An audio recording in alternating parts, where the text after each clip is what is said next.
আজ মাহফুজের অফিসে যেতে বেশ খানিকটা দেরি হয়ে গেছে, কিছুই করার নাই। গতকালের নাইট ডিউটিতে একটু ঘুমাতে পারে নাই, তাই তো সকালে চোখ দুইটা লেগে গিয়েছিল। উফাত যে এত ঘুম কই থেকে আসলো! বস যার আগে তাতে চাকরিটা মনে হয় যাবে। নিজের মাথায় মৃদু আঘাত করে মাহফুজ, তুই মনে হয় আজই চাকরিটা হারাবি। মাহফুজ বেশ দ্রুত গতিতে তার পা চালিয়ে অফিসের দিকে গেল। এবার চলুন পরিচয়টা জানা যাক। আমি মাহফুজ, একজন বড় অফিসের বডিগার্ডদের পরিচালক। বাকিটা আমার আইডিতে আছে। শহরেই একটা ছোট বাড়িতে ভাড়া থাকি। পরিচয় দিতে দিতে অফিসে চলে এসেছি। অফিসে ঢুকতেই বস রাগী দৃষ্টিতে আমার দিকে তাকালো। বস, এই ছোট লোকের বাচ্চা, তোর অফিসে আসতে কত সময় লাগে? হয় ঠিক মতো কাজ করবি, নয়তো কাজ ছেড়ে দিবি। মাহফুজ, সরি বসো, আর এরকম হবে না। আসলে গতকাল ঘুমাতে পারি নাই তো তাই। বস, ছোট লোকের বাচ্চা? ঠাস, তোর কাছে কি আমি কৈফিয়ত চাইছি? বডিগার্ড বডিগার্ডের মতোই থাকবি, জাগিয়ে নিজের কাজ কর। মাহফুজ মাথা নিচু করে গালে হাত দিয়ে সেখান থেকে চলে আসলাম। আসলে কোম্পানিটা অনেক বড় আর প্রচুর কন্টেস্ট হয় অন্য সব কোম্পানির সাথে, তাই সবকিছুর দেখাশোনা কঠোরভাবে করতে হয়। কিন্তু আজ একটু দেরি হওয়াতে বসের আচরণ তো দেখলেনি। তারপর সোজা আন্ডারগ্রাউন্ড রুমে চলে আসলাম। এসেই সিসি ক্যামেরাগুলো চেক করতে কম্পিউটারে বসে গেলাম। এখন যদি আমার পরিবার আমার সাথে থাকতো তাহলে কতই না ভালো হতো। এসব কথা ভাবতেছিলাম আর তখনই আমার কাঁধে কারো হাতের ছোঁয়া পেলাম। তাকিয়ে দেখি রবিন সাহেব। হ্যাঁ, রবিন সাহেবও আমার সাথেই বডিগার্ডের কাজ করে। তিনি আমার থেকে বয়সে বড় হলেও আমরা দুইজন নিজের ভাইয়ের মতো। রবিন, কি ব্যাপার ভাই, কি ভাবছো এত? মাহফুজ, না ভাই, তেমন কিছু না। নিজের পরিবার সম্পর্কে ভাবছিলাম আর কি। রবিন, কেন, আমরা কি তোমার পরিবার নই? দরকার পড়লে আমার বাড়ি থাকবে। আমরাই তোমার পরিবার। আমিও রবিন সাহেবের কথায় মাথা নেড়ে সায় দিলাম। তারপর আমার আন্ডারে থাকা গার্ডদেরকে পজিশন ঠিক করে দিয়ে আমাদের ডিউটি শুরু করলাম। সিসি ক্যামেরা কোম্পানির প্রত্যেকটা কোণায় সেট করা, সেগুলোতে তির্যকভাবে দৃষ্টি রাখতে হয় সব সময়। কারণ যে কোনো সময় কেউ অ্যাটাক করতে পারে, আবার কোনো দুর্ঘটনাও ঘটে যেতে পারে। এদিকে বসের ম্যানেজার নীলা। বসের কেবিনের সামনে এসে দেখে বস কোনো একটা বিষয় নিয়ে গভীরভাবে চিন্তা করছে। নীলা, মেয়া কাম ইন স্যার? বসো, ইয়েস কাম ইন। নীলা ভিতরে ঢুকে বসের সামনের চেয়ারে বসে পড়ে, তারপর ফাইলটা টেবিলের উপর রেখে বসের দিকে এগিয়ে দেয়। স্যার, এই ফাইলটাতে কয়টা সাইন লাগবে আপনার? একটা প্রজেক্ট হাতে এসেছে, আমরা অনেক লাভবান হতে পারবো। বস ফাইলটা ভালো করে চেক করে কয়েকটা সাইন করে দেয়। নীলা অনেক বড় একটা প্রজেক্ট হাতে নিয়েছে আর সেটার কাজ প্রায় শেষ করে ফেলছে। তাই বস খুশি হয়ে নীলাকে কংগ্রেস জানায়। নীলাও অনেক খুশি হয়। নীলা, স্যার, আপনাকে দেখে মনে হচ্ছে কোনো কিছু নিয়ে আপনি অনেক চিন্তিত। আমি কি আপনাকে সাহায্য করতে পারি? বস, না না, আমি ঠিক আছি। তুমি এখন যেতে পারো। নীলা, ওকে স্যার।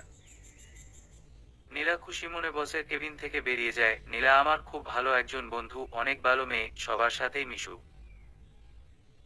বলতে গেলে অফিসে এবং বাইরে আমি ওর বেস্ট ফ্রেন্ড। নীলা এবং বসকে নীলার প্রজেক্ট সম্পর্কে বলতে শুনেছিলাম, তাই আমিও কিছুটা জানি। সিকিউরিটি এর বিষয়টা ভালোভাবে চেক করে বাইরে বের হলাম একটু রেস্ট নেওয়ার জন্য। তখন দুপুর 12টা বাজে। লাঞ্চ করার জন্য আমাদের জন্য আলাদা একটা রুম আছে। বসের কেবিনের সামনে দিয়েই যেতে হয় আমাদের খাওয়ার রুমে। আমি যাওয়ার সময় হঠাৎ নীলা আমাকে ডাকলো। মাহফুজ, তুমি কি লাঞ্চ করতে যাচ্ছ? মাহফুজ, হ্যাঁ, লাঞ্চ করতেই যাচ্ছি। নীলা, কিছু না মনে করলে আমার সাথে লাঞ্চটা করতে পারো। মাহফুজ, না, কোনো সমস্যা নাই, অন্য একদিন করব। বলে নীলার থেকে বিদায় নিয়ে খাওয়ার রুমের দিকে যাচ্ছি। বসের কেবিনের সামনে আসতেই শুনলাম বস কারো সাথে ফোনে খুব রাগারাগি করছে। বসের কথাটা এমন, তোদেরকে আমি ভয় পাই না, আমার কি ক্ষমতা কম আছে নাকি? ফোনের ওপাশ থেকে কিছু শোনা গেল না। বস আবার বলল, তোরা যত শক্তিশালী গ্যাং হোস না কেন তাতে আমার কিছু যায় আসে না, কিন্তু আমার এত কষ্ট করে নিজের হাতে গড়া কোম্পানিকে এত সহজে তোদের হাতে দিয়ে দেব না। ওপাশ থেকে কি বলল শুনতে পারলাম না। তারপর বসও প্রচন্ড রেগে গিয়ে গ্যাংয়ের নামটা নিয়ে গালি দিতে শুরু করলেন আর কুকর্মের কথাগুলো বলতে লাগলেন। গ্যাংয়ের নামটা শুনেই তো মাথায় রক্ত উঠে গেল। এই গ্যাংটা এই কয়টা দিনে এত কুকর্ম করেছে, পুরো নষ্ট করে ফেলছে শহরটাকে। না, আমাকেই কিছু একটা করতে হবে, এদেরকে ঠিক করতে রক্তের বন্যা ঝরাতে হবে। তারপর আমি খাবার রুমে গেলাম, কিন্তু কিছুতেই খেতে ইচ্ছে করছে না। আর ওদিকে বসের চেঁচামেচি বেড়েই চলছে। আমি এসবের থেকে দূরে যেতে চাইছি, কিন্তু এসব আমাকে ছাড়ছে না। কোনো মতে খাবার খেয়ে আবার আন্ডারগ্রাউন্ড রুমে চলে আসলাম। তারপর আমি ফিরোজকে ফোন দিলাম। ফিরোজ কল সার্ভিসে কাজ করে, আমার পুরনো বন্ধু। প্রথমবার কেটে গেল, কিন্তু দ্বিতীয়বার ধরলো। ফিরোজ, তুমি এতদিন পর ফোন দিলে, কোনো সমস্যা? মাহফুজ, না হো তেমন কোনো সমস্যা, শুধু একজনের ফোন কল আর SMS আমার ফোনে ট্রান্সফার করে দিতে হবে। পারবে তো? ফিরোজ, বস এটা কোনো কথা বললেন? 5 মিনিট ওয়েট করো, আমি ট্রান্সফার করে দিচ্ছি। ফিরোজের সাথে কথা বলে বাকি কাজ শেষ করলাম, তারপর বাসায় চলে গেলাম। খেয়ে দিয়ে ঘুমিয়ে পড়লাম। এদিকে বিজয় সাহেব, অফিসের বস, প্রচুর চিন্তার মধ্যে ঘুরপাক খাচ্ছেন। তার মাথা যেন কিছুতেই কাজ করছে না। বিজয় সাহেব মনে মনে, ওদেরকে তো বলে দিলাম আমি ওদের গ্যাং দেখে নেব, কিন্তু কিভাবে কি করব? আমারও সিকিউরিটি ব্যবস্থা কম নাই, আর মাহফুজ আমার সিকিউরিটির সব থেকে বড় সাপোর্ট, কিন্তু ওরা তো সাজ্জাদের গ্যাং। এই শহরের সব থেকে পাওয়ারফুল ওরা, এমন কোনো কাজ নাই যা ওরা করে নাই। সাজ্জাদের নাম শুনলেই পুরা শহর এখন কেঁপে ওঠে। এখন মাহফুজই আমাকে সেভ করতে পারবে। কিন্তু আজ তো সামান্য একটা কারণে মাহফুজকে আঘাত করছি। ওফ, মনটা খারাপ থাকলে যে কখন কি করে বসি। যাই হোক, মাহফুজের কাছে ক্ষমা চেয়ে নিব, তবুও আমার সেফ থাকা লাগবে। পরের দিন সকালে তাড়াতাড়ি উঠে শাওয়ার নিলাম অনেক সময় নিয়ে। তারপর হালকা কিছু খেয়ে অফিসের দিকে বেরিয়ে পড়লাম। কিছুক্ষণ পর অফিসে পৌঁছে সোজা আন্ডারগ্রাউন্ড রুমে চলে গেলাম। তারপর মন দিয়ে কাজগুলো করতে লাগলাম।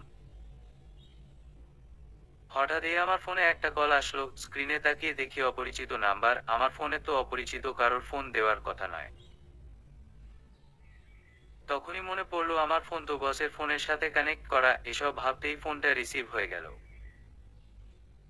তখন এই ফোনটা কানের কাছে নিলাম। বসক, কে আপনি? ওপাশ থেকে, তোর বাপ রে কুত্তা বাচ্চা। বস, তুই তুই আবার ফোন করছিস? ফোন করে কোনো লাভ হবে না। আমি আমার নিজের হাতে গড়া কোম্পানিকে তোদের হাতে তুলে দিব না, সে তোরা যত পাওয়ারফুলই হোস না কেন। দরকার পড়লে আমি পুলিশের কাছে গিয়ে তোদের নামে কেস করে আসব। ওপাশ থেকে, আমি রাজের বিরুদ্ধে কেস করবি তুই? হা হা হা।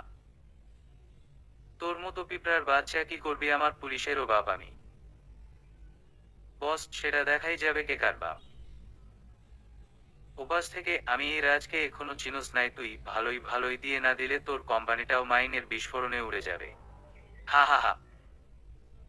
আর হাত, তোকে একটা কথা বলে রাখি, তোর একটা মেয়েও আছে, শুনেছি যে মেয়ের বিয়ের বয়স হয়েছে।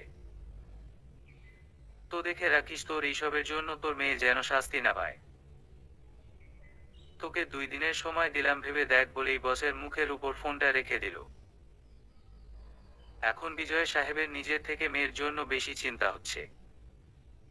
এখন তো কিছু একটা করতেই হবে। এই কে আছিস, এক্ষুনি মিটিং ডাক আর মাহফুজকে ডেকে পাঠাও। কি যে হবে। অন্যদিকে বিজয় সাহেবের তো রাজের কথা শুনে যেন পায়ের নিচ থেকে মাটি সরে গেছে, কপালে বিন্দু বিন্দু ঘাম জমতে শুরু করছে। মাইনের কথা শুনে যেন তার কোনো হুঁশই নাই। এদিকে এসব কথাবার্তা শুনে তো মাহফুজের মাথায় রক্ত চড়ে গেছে। ওই রাজের এত বড় সাহস যে আমাদের কোম্পানির দিকে চোখ তুলে তাকায়। তারপর বিজয় সাহেব একটা জরুরি মিটিং ডাকে নীলাকে বলে সেখানে কোম্পানির প্রায় সমস্ত স্টাফ এই উপস্থিত। একটু পর মাহফুজ আসলে মিটিং শুরু হয়। বস, আপনারা সকলেই জানেন যে আমার সেক্রেটারি নীলার মাধ্যমে অনেক বড় একটা প্রজেক্ট হাতে নিয়েছি, আর এর মাধ্যমে অনেক বড় একটা লাভ হবে আমাদের। কিন্তু সাজ্জাদের যে গ্যাংটা আছে তার বর্তমান দায়িত্বে রাজ রয়েছে, ওদের চোখ আমাদের কোম্পানির উপর পড়েছে। আর সবাই তো জানো আমার একটা মেয়ে আছে, এবার অনার্স তৃতীয় বর্ষে। এখন রাজ বলছে যদি কোম্পানিটা ছেড়ে না দেই তাহলে ওরা আমার মেয়েকে। আর কিছু বলতে পারলেন না বিজয় সাহেব। চশমার নিচ থেকে চোখের পানি মুছে আবার বললেন, এখন নিজের থেকে আমার মেয়েকে নিয়েই বেশি ভয় হচ্ছে। আমি আমার মেয়েকে হারাতে চাই না, তাহলে আমি কি এখন প্রজেক্টটা ছেড়ে দিব? বিজয় সাহেব একথা বলতেই মাহফুজ দাঁড়িয়ে গেল। মাহফুজ, কার এত বড় বুকের পাটা যে আপনাকে এসবের হুমকি দেয়? আজ থেকে আপনার সবকিছুর সেফটির দায়িত্ব আমি নিলাম, আপনি নিশ্চিত থাকুন। বসো বলেই মাহফুজ মিটিং শেষ করে দেয়। তারপর মাহফুজের শুরু হয় দুই দিকের কাজ, একদিকে অফিস, অন্যদিকে বসের মেয়ে। কিন্তু বিজয় সাহেব আরো সেফটির জন্য পুলিশের সাহায্য নেবে বলে থানার উদ্দেশ্যে বেরিয়ে যায়। প্রচুর গতিতে ড্রাইভ করে থানার সামনে গিয়ে থামে, তারপর সোজা পুলিশ কমান্ডারের রুমে চলে যায়। কমান্ডার বিজয় সাহেবকে দেখে দাঁড়িয়ে যায়, কারণ বিজয় দেশে টপ 10 ধনীর মধ্যে একজন। কমান্ডার জি। বিজয় সাহেব, কোনো সমস্যা হয়েছে? আমাকে বলতেন, আমিই চলে যেতাম। শুধু শুধু কষ্ট করে আসতে গেলেন কেন? বিজয় সাহেব, নানা সমস্যা নাই, আপনি দাঁড়িয়ে না থেকে বসুন। তারপর কমান্ডার বসলে বিজয় সাহেব বলতে থাকেন, আসলে আমাকে একটা গ্যাং অনেক হুমকি দিচ্ছে, আর আমার কোম্পানিকে দখলে নেওয়ার চেষ্টা করতেছে। আপনাকে কিছু পুলিশ দিতে হবে আমাকে, আর নিরাপত্তার বিষয়টা দেখতে হবে। কমান্ডার, আপনি এ নিয়ে কোনো চিন্তা করবেন না। শুধু কত পুলিশ লাগবে আর কখন লাগবে বলবেন আমাকে, আমি সব ব্যবস্থা করে দেব। এখন আপনি নিশ্চিন্তে যেতে পারেন। তারপর বিজয় সাহেব অফিসে এসে সেদিনের মতো সবাইকে ছুটি দিয়ে দেয়, আর মাহফুজকে বিশেষ অনুরোধ করে যেন তার মেয়ের কিছু না হয়। মাহফুজও তার দায়িত্ব ভালোভাবে বুঝে নেয়। আর এদিকে রাজের কাছে খবর পৌঁছে যায় যে বিজয় সাহেব পুলিশের কাছে গিয়েছিল, আর পুলিশও তাকে সাহায্য করবে বলে জানিয়েছে। একথা শুনে রাজের মাথায় আগুন ধরে যায়। রাজ তখনই তার দলবল নিয়ে থানার উদ্দেশ্যে বেরিয়ে পড়ে। একটু পর থানার সামনে 8 থেকে 10টা গাড়ি এসে দাঁড়ায়। কমান্ডার গাড়িগুলো দেখেই চিনে ফেলে যে এটা রাজের গাড়ি। কমান্ডার রাজকে দেখে উঠে দাঁড়ায় যায় আর ভয়তে ঘামতে শুরু করে। রাজ এসে একটা চেয়ার নিয়ে কমান্ডারের সামনে টেবিলে পা তুলে দিয়ে বসে। রাজ, ওই কমান্ডার, এই শহরে তোর মোট কত পুলিশ আছে? কমান্ডার জি স্যার, মোট 5,000 পুলিশ আছে। রাজ, আমার কত ছেলেপেলে তৈরি করা আছে জানিস? এই শহরে আমার 20,000 ছেলেপেলে তৈরি করা আছে। ওদেরকে একবার বললে তোর কি অবস্থা হবে জানিস? কমান্ডার, তো রাজের কথা শুনে প্রায় জ্ঞান হারানোর মতো অবস্থা। কিন্তু স্যার, আমাকে এগুলো বলছেন কেন? রাজ, বিজয় যে গ্যাংয়ের কথা তোর কাছে বলছে সেটা আমার এই গ্যাং, আর আমি বিজয়ের কোম্পানি নিব বলছি, তাই তুই ওকে কোনো প্রকার পুলিশ দিয়ে হেল্প করতে পারবি না। আর যদি দেখি যে কোনো পুলিশ দিয়েছিস তাহলে? কমান্ডার, থাক, আর বলা লাগবে না। আমি বিজয় সাহেবকে কোনো প্রকার সাহায্য করব না, আপনি নিশ্চিন্তে যেতে পারেন। তারপর রাজ থানা থেকে বেরিয়ে যায়, আর কমান্ডার বিজয়কে ফোন করে বলে যে তাকে পুলিশ দিয়ে সাহায্য করতে পারবে না। বিজয় সাহেব কথা শুনে বিজয় সাহেবের তো মাথায় আকাশ ভেঙে পড়ছে। তিনি রাতটা কোনোমতে পার করে দিয়ে সকালে অফিসে চলে যায়। কোনো উপায় না পেয়ে বিজয় সাহেব মাহফুজকে ডেকে পাঠায়। একটু পর মাহফুজ আন্ডারগ্রাউন্ড রুম থেকে বসের কাছে চলে যায়। গিয়ে দেখে অতিরিক্ত চিন্তায় বসের অবস্থা একদম খারাপ হয়ে গেছে। মাহফুজ, বস, আসতে পারি? মাহফুজের কথায় বিজয় সাহেব বসও চমকে উঠে। বিজয় সাহেব, হ্যাঁ। মাহফুজ, এসো, ভিতরে এসো। মাহফুজ ভিতরে গিয়ে বসের সামনে সোজা হয়ে দাঁড়ায়। বিজয় সাহেব, আরে তুমি দাঁড়িয়ে থাকলে কেন? চেয়ার দেখিয়ে বসো ওখানে। মাহফুজ তো অবাক হয়ে গেছে বসের কাণ্ড দেখে। 2 দিন আগে ওই রকম ব্যবহার করলো আর এখন এত খাতির করতেছে। তারপর মাহফুজ চেয়ারে বসে। বিজয় সাহেব মাহফুজের দুইটা হাত জোর করে ধরে ফেলে পরে পুলিশের কাছে যাওয়ার ঘটনার প্রথম থেকে শেষ পর্যন্ত মাহফুজের কাছে সব বলে। আমার মনে হয় পুলিশকে ওই রাজেই হুমকি দিয়েছে। এখন আমি কি করব? আমাকে বাঁচাও মাহফুজ।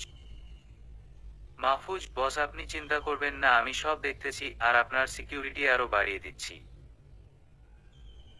একথা বলে মাহফুজ আবার নিজের কাজে চলে যায়। না, এবার আমাকেই ব্যবস্থা নিতে হবে, ওই রাজের বংশকেই নিপাত করে দেব। মাহফুজ বস, আপনি চিন্তা করবেন না, আমি সব দেখতেছি আর আপনার সিকিউরিটি আরো বাড়িয়ে দিচ্ছি। একথা বলে মাহফুজ আবার নিজের কাজে চলে যায়। না, এবার আমাকেই ব্যবস্থা নিতে হবে, ওই রাজের বংশকেই নিপাত করে দেব। সেদিনের মতো অফিস ছুটি হয়ে যায়। রাতে মাহফুজ রাতে খেয়ে দিয়ে ঘুমিয়ে পড়ে সকালে উঠে সোজা বসের বাসায় চলে যায়। বাসার সামনে মাহফুজ গাড়ি নিয়ে দাঁড়িয়ে আছে, এমন সময় বসের মেয়ে বাসা থেকে বের হয়। মাহফুজকে দেখেই তো বসের মেয়ে ফিদা হয়ে যায়। মাহফুজ এমনিতে দেখতে অনেক স্মার্ট, ফর্সা মুখ, চুলটা মাঝারি আকারে কাটা, তার উপর আবার স্টাইল করে রাখছে। আজকে একটা নীল শার্ট আর সাদা প্যান্ট পরে আছে। সত্যি বলতে মাহফুজকে অনেক বেশি সুন্দর লাগছে। যে কোনো মেয়েকে ফিদা করতে এতটুকুই যথেষ্ট। তাসফিকে বসের মেয়ে দাঁড়িয়ে থাকতে দেখে মাহফুজ তাকে গাড়িতে বসতে বলল।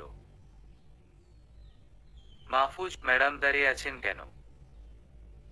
গাড়িতে উঠুন, আপনার কলেজের দেরি হয়ে যাচ্ছে। মাহফুজের কথায় তাসফি চমকে উঠে। এতক্ষণ মাহফুজকে দেখে তাসফি একটা ঘরের মধ্যে ছিল।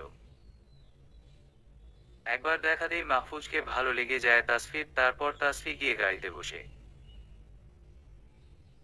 মাহফুজ ড্রাইভিং সিটে গিয়ে গাড়ি ড্রাইভ করতে থাকে। কিছুক্ষণ পর তারা কলেজের সামনে এসে পৌঁছায়। তাসফি গাড়ি থেকে নেমে কলেজে চলে যায়।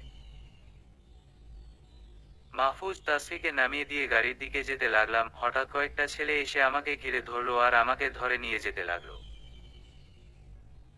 মাহফুজ কিছু না বুঝে ওঠার আগেই এরকম নিয়ে যেতে লাগলো। এমনভাবে সবাই মিলে ধরছে যে ছুটতেও পারছি না। এই তোমরা কারা আর এমনভাবে কোথায় নিয়ে যাচ্ছ?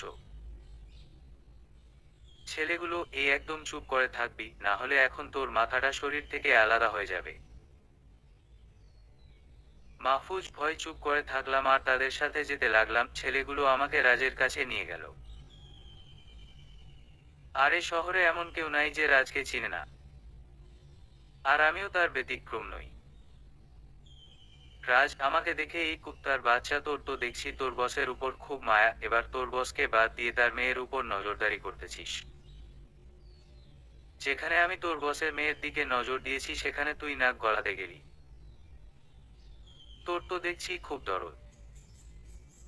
মাহফুজ, আপনারা শুধু শুধু বসের কোম্পানির উপর নজর দিয়েছেন কেন? আপনাদের তো টাকা পয়সার অভাব নাই, আর কোম্পানিকে দখলে নেওয়ার জন্য বসের মেয়ের দিকে নজর দিয়েছেন কেন?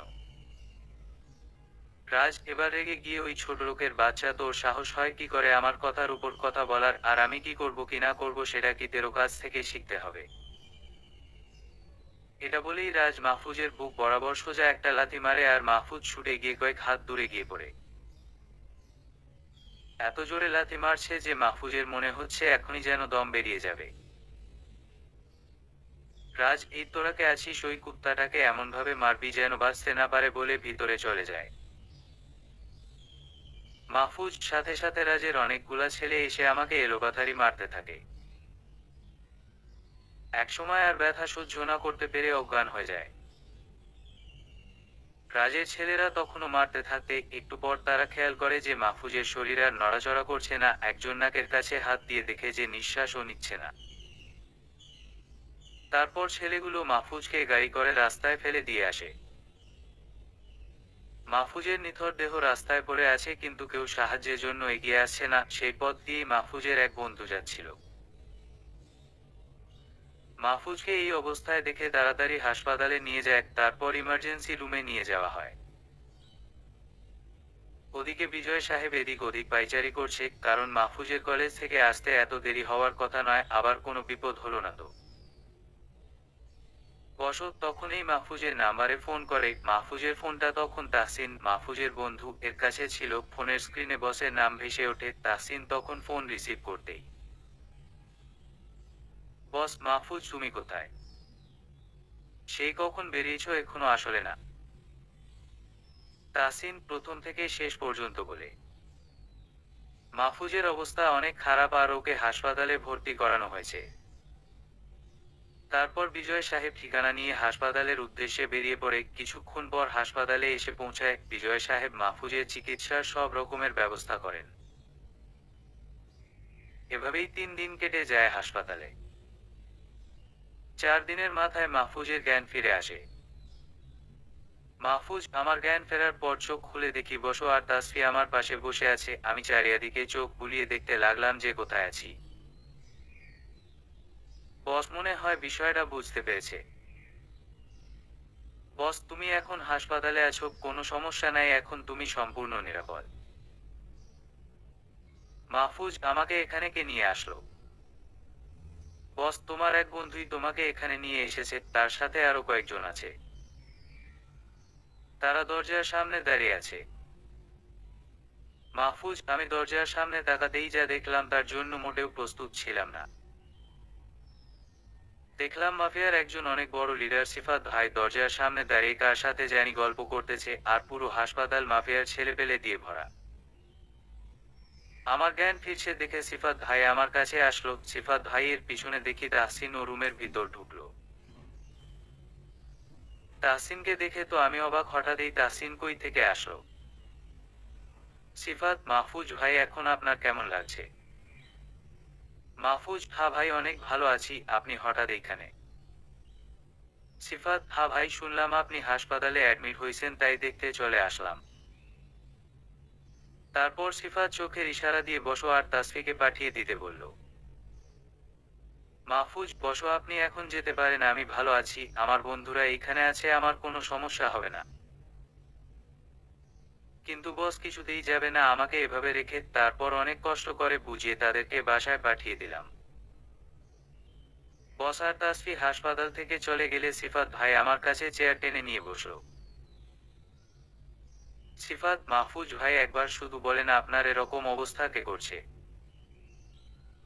তার মাথা শরীর থেকে আলাদা করে দিব। আপনার গায়ে হাত দেয় কার এত বড় সাহস? তাসিন, হ্যাঁ মাহফুজ, শুধু একবার বলকে এই কাজটা তোর সাথে করছে। শুধু একবার তার নামটা বল। মাহফুজ, মনে মনে ভাবতে লাগলাম এখন যদি বলে দেই যে কাজটা কে করছে তাহলে রাজের গ্যাংকে আর খুঁজে পাওয়া যাবে না, কারণ সিফাত ভাইয়ের পাওয়ার রাজের থেকেও অনেক বেশি আর সিফাত ভাইয়ের সাথে আমার অনেক দিনের সম্পর্ক। সিফাত ভাই, কোনো সমস্যা নাই, আমার কিছুই হবে না। আর এদেরকে শায়েস্তা করার জন্য আমি নিজেই যথেষ্ট। আর কোনো সমস্যা হলে আপনাকে জানাবো, আর আপনার সব ছেলেদের নিয়ে চলে যান, না হলে ঝামেলা হতে পারে। সিফাত, ওকে ভাই। তারপর সিফাত ভাই আরো কিছুক্ষণ কথা বলে চলে যায়। তারপর আমি তাহসিনকে কাছে আসতে বলি। তাহসিন, হ্যাঁ বল। তাহসিন হলো আমার বেস্ট ফ্রেন্ড আর আমার ডান হাত। মাহফুজ, আমাকে মেরেছে রাজ। সিফাত ভাইকে যদি রাজের ব্যাপারে বলতাম তাহলে ওদের অস্তিত্ব খুঁজে পাওয়া যেত না, তাই তোকে বললাম কথাটা। আর হ্যাঁ, আমাকে যারা মেরেছে তাদের সবাইকেই বিকালের মধ্যে আমার কাছে চাই। সিফাত, তুই চিন্তা করিস না, বিকালের মধ্যে তোর পায়ের নিচে সবগুলোকে ফেলবো। মাহফুজ, তবে হ্যাঁ, সাবধানে যাস যাতে কোনো বিপদ না হয়। তাসিন, আরে তুই থাকতে আমার গায়ে হাত দেওয়ার মতো সাহস কার আছে? মাহফুজ, ঘুম। তারপর তাসিন চলে গেলে আমি একটু বিশ্রাম নেওয়ার জন্য ঘুমিয়ে পড়লাম। অন্যদিকে বিজয় সাহেব হাসপাতাল থেকে সোজা অফিসে চলে গেলেন। অফিসে গিয়ে নিজের কেবিনে বসে ভাবতে লাগলেন যে মাহফুজ তো এখন অসুস্থ, কিন্তু আমারও আমার মেয়ের সেফ থাকার জন্য কাউকে লাগবে। কিন্তু কাউকে এখন বিশ্বাস করতে পারছি না। আমার সেফটির জন্য এমন কাউকে লাগবে যাকে আমি বিশ্বাস করতে পারি। বিজয় সাহেব অনেক ভাবছেন কিন্তু কাকে ঠিক করবেন ভেবে পাচ্ছেন না। হঠাৎ এই বিজয় সাহেবের মনে পড়ল একটা গ্যাংয়ের কথা, যেই গ্যাংয়ের লিডার হলো তুহিন। আর তুহিনের সাথে বিজয় সাহেবের অনেক ভালো সম্পর্ক আছে। বিজয়, রাজ, তুমি যতই আমাকে ভয় দেখাও না কেন আমাকে পিছু হটানো অত সোজা নয়। তখন এই বিজয় সাহেব তুহিনের আস্তানার দিকে গাড়ি নিয়ে বেরিয়ে পড়ল। প্রায় 10 মিনিট পর তুহিনের আস্তানায় গিয়ে পৌঁছালো। তুহিন বিজয় সাহেবকে দেখেই চেয়ার থেকে উঠে দাঁড়ালো। তুহিন, আরে বিজয় আঙ্কেল, যে কি অবস্থা আপনার? তুহিনের বয়স বিজয় সাহেবের ছেলের মতো, তাই আঙ্কেল বলেই ডাকে। এই কে আছিস, আঙ্কেলকে বসতে দে। তারপর তুহিনের ছেলেরা বিজয় সাহেবকে বসতে দেয়। তুহিন: বলুন আঙ্কেল, এতদিন পর আপনার এই ছেলেকে স্মরণ করলেন, কোনো সমস্যা হয়েছে? বিজয়: হ্যাঁ বাবা, একটা সমস্যা হয়েছে। তুহিন: কি হয়েছে বলুন আঙ্কেল, আমি সব সময় আপনার সাথে আছি। বিজয়: আমাদের এখন জীবনটা সংকটের মধ্যে আছে, একটা গ্যাং আমাদের উপর নজর দিয়েছে, বিশেষ করে আমাদের কোম্পানির উপর। আবার আমার একমাত্র মেয়ের দিকেও নজর পড়েছে ওদের, তাই কোনো উপায় না পেয়ে তোমার কাছে এসেছি। তুহিন: আপনি কোনো চিন্তা করবেন না আঙ্কেল, আমি আপনার বিষয়টা দেখতেছি, আমি আমার ছেলেদেরকে আপনার গার্ড দেওয়ার জন্য পাঠিয়ে দিব, আপনি এখন নিশ্চিন্তে থাকুন। তারপর বিজয় সাহেব অফিসে চলে যান, অফিসে গিয়ে নিজের কেবিনে যান, কারণ অফিসের কিছু কাজ বাদ পড়ে আছে। বিজয় সাহেব কাজ করতেছে এমন সময় নীলা আসে। নীলা: স্যার, আসতে পারি? বিজয়: হ্যাঁ নীলা যে, ভিতরে আসো, কোনো কাজ আছে নিশ্চয়। নীলা: জি স্যার, আপনার একটু খোঁজ নেওয়ার জন্য আসলাম, আর মাহফুজের কি অবস্থা তাই জানার জন্য আসলাম।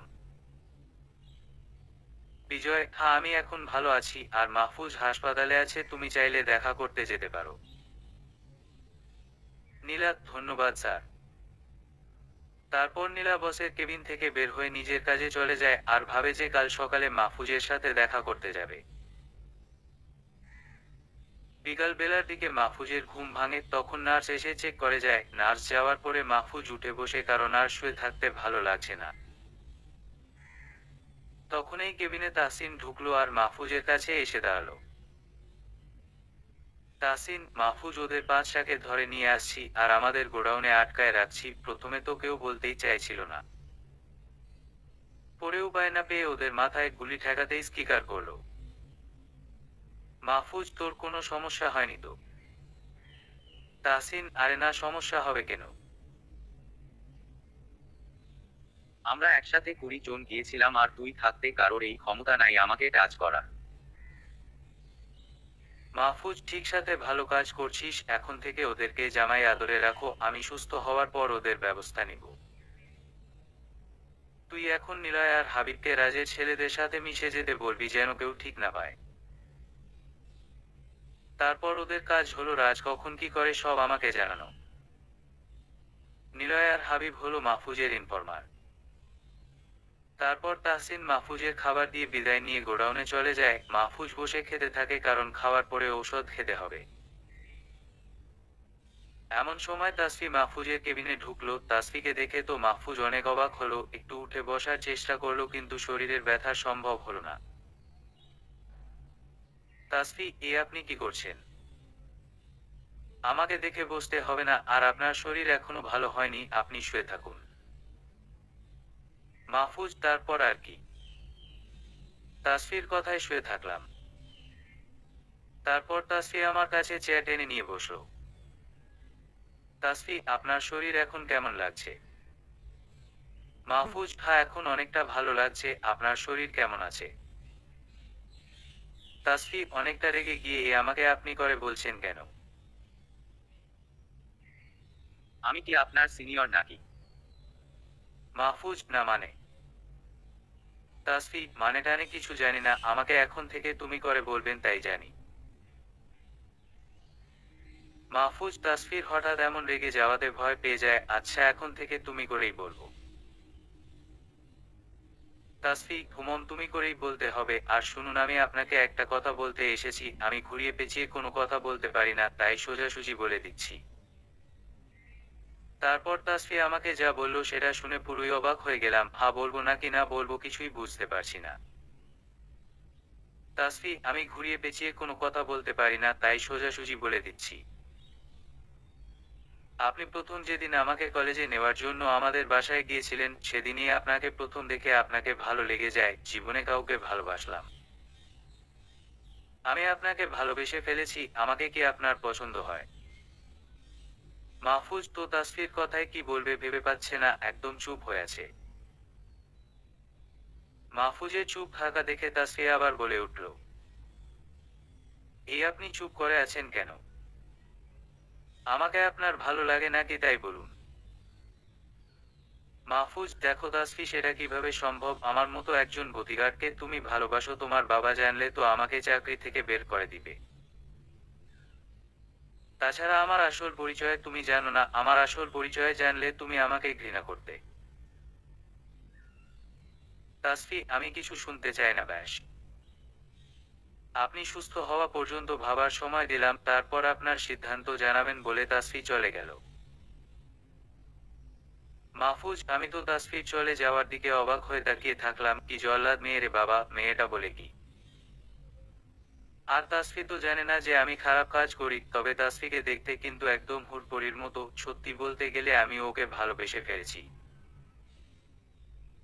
তারপর খাওয়া শেষ করে ওষুধ খেয়ে একটু শুয়ে থাকলাম। এদিকে বিজয় সাহেব নিজের কেবিনে বসে আছে। তুহিন তার অনেকগুলো ছেলে পাঠিয়েছে বিজয় সাহেবের সিকিউরিটির জন্য। ছেলেগুলো অফিসে এসে বিজয় সাহেবের কেবিনে ঢুকে যায়। বিজয়কে তোমরা আর কি চাও? ছেলেগুলো আমাদেরকে তুহিন ভাই পাঠিয়েছে। বিজয়: ও আচ্ছা, তোমরা তুহিনের লোক। আচ্ছা, আমার কোম্পানিকে ভালোভাবে পাহারা দিবে, বিশেষ করে আমার মেয়েকে সেফ রাখবে। এটাই তোমাদের প্রধান দায়িত্ব। ছেলেগুলো নিজেদের কাজ বুঝে নিয়ে নিজেদের কাজে চলে যায়। এখন বিজয় সাহেব একটু শান্তি পেলেন। তখনই নীলা বিজয় সাহেবের কেবিনে আসলো।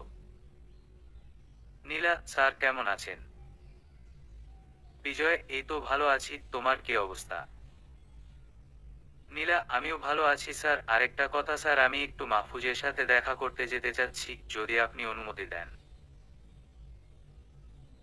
বিজয়: ওকে যাও, কোনো সমস্যা নাই, দেখা করে আসো। তারপর নীলা অফিস থেকে বেরিয়ে হাসপাতালে চলে, তারপর মাহফুজের কেবিনে যায়।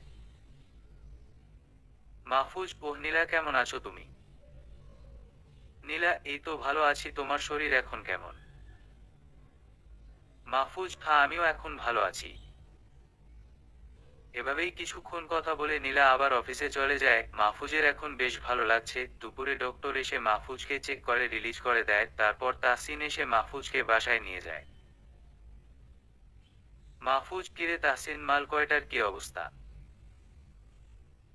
তাহসিন: হ্যাঁ, ভালোভাবে রাখছি, যাতে কোনো সমস্যা না হয় সেদিকেও খেয়াল রাখছি। মাহফুজ: ওকে ঠিক আছে, আজ বিকাল পর্যন্ত জামা আদর করে রাখো, বিকালে এসে আমি মিষ্টিমুখ করাবে ওদের।